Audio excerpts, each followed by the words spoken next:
ఇప్పుడు no cost cough syrup తో 60 రూపాయల విలువ గల ఇన్హేలర్ పూర్తిగా ఉచితం. దెబ్బకి దగ్గు జలుబు మాయం. నిజామాబాద్ జిల్లా పంచాయతీల్లో పారిశుద్ధ్యం పడకేసింది. నిధులు లేక అభివృద్ధి పనులకు ఆటంకం ఏర్పడుతోంది. పారిశుద్ధ్య కార్మికులకు 4 నెలలుగా వేతనాలు రాక తీవ్ర ఇబ్బందులు పడుతున్నారు. పంచాయతీల్లో చిన్న చిన్న సమస్యలు కూడా పరిష్కారానికి నోచుకోవడం లేదు. నిజామాబాద్ జిల్లాలో 545 గ్రామ పంచాయతీలుండగా కామారెడ్డి జిల్లాలో 537 గ్రామ పంచాయతీలున్నాయి. ప్రత్యేకాధికారుల పాలనలో గ్రామాలు అస్తవ్యస్తంగా మారాయి. నిధులు లేక పనులు ముందుకు సాగడం లేదు. అరాకొరగా వచ్చే ఆర్థిక సంఘం నిధులు, వేతనాలు, ఇతర బిల్లులకు సరిపోవడం లేదు. పూర్తి స్థాయిలో పన్నులు వసూలు కాక పంచాయతీలు ఆర్థిక ఇబ్బందుల్లో కూరుకుపోయాయి. వీధి దీపాల నిర్వహణ, బోర్ల మరమ్మతులు, ట్రాక్టర్స్లో డీజిల్, ఇతరితర ఖర్చులకు డబ్బులు లేక కార్యదర్శులు సతమతమవుతున్నారు. పూర్తి అప్డేట్స్ మా ప్రతినిధి బాలకుమార్ అందిస్తారు. గ్రామ పంచాయతీల్లో పాలన పడకేసింది. నిధులు లేక పంచాయతీలన్నీ బోసిపోతున్నాయి. కనీసం డీజిల్కు ట్రాక్టర్ల డీజిల్ డబ్బులు లేక మూలన పడే పరిస్థితి. ఇక కార్మికులకైతే 3-4 నెలల నుంచి జీతాలు లేవు. తీవ్ర ఆందోళనలు ఉన్నారు. పాలన అయితే అధ్వాన్నంగా మారింది. ఎక్కడ చూసినా ఇదే పరిస్థితి ఉంది. కనీసం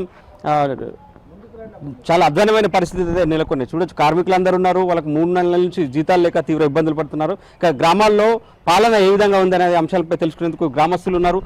ఎట్లా ఉంది అంటే పాలన ఎట్లా ఉంది? పడకేసినట్టేనా? అసలు నిధులు లేవని చెప్తున్నారు. ఎట్లా ఉంది సిచ్యువేషన్? వాస్తవంగా పాలక వర్గాలు, సర్పంచ్ వాటి యొక్క పదవి కాలం అయిపోయి సంవత్సరంన్నర అవుతున్న ప్రభుత్వం స్థానిక సంస్థలను నిర్వహించకపోవడం వల్ల పాలన అంతా కూడా స్తంభించిపోయింది. అక్కడ మొత్తం కుప్పలుగా ఏర్పడినటువంటి పరిస్థితి ఉంది.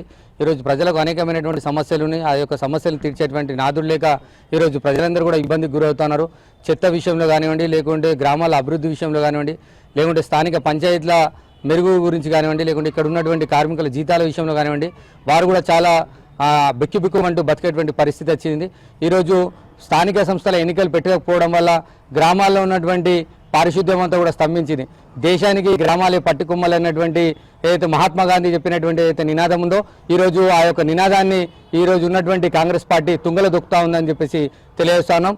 గ్రామాల్లో ఉన్నటువంటి స్థానిక సంస్థలు లేకపోతే ఏ విధమైనటువంటి పరిపాలన ఉంటుంది?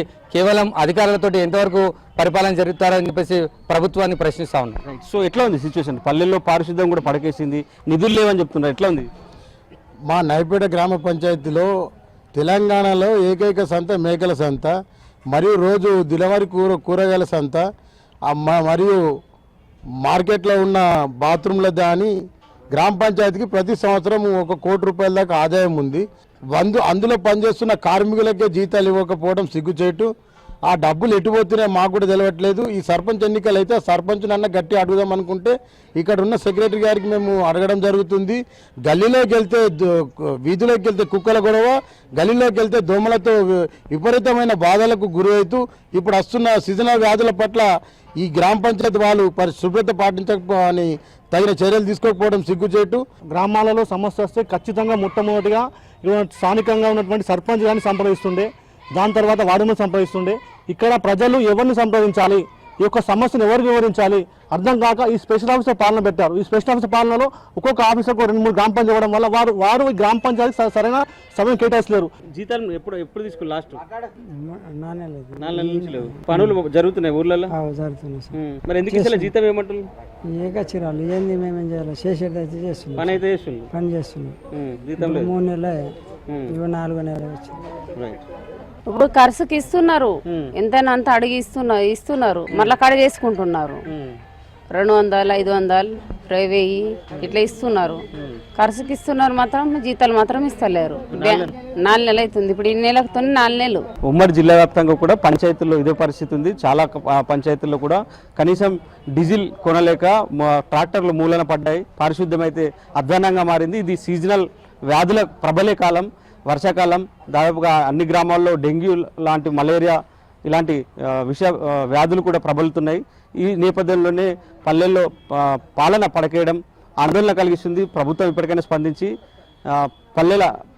పల్లెల్లో స్థితిగతులు మెరుగుపరచాలని కోరుతున్నారు. ఇక కార్మికుల జీతాలు కూడా తక్షణం చెల్లించేలా చొరవ చూపాలనేది కార్మికులు విజ్ఞప్తి చేస్తున్నారు. ఇది కన్నా తాజా అప్డేట్. కెమెరామెన్ రవిచరణ్తో బాల్కుమార్, NTV, నిజామాబాద్.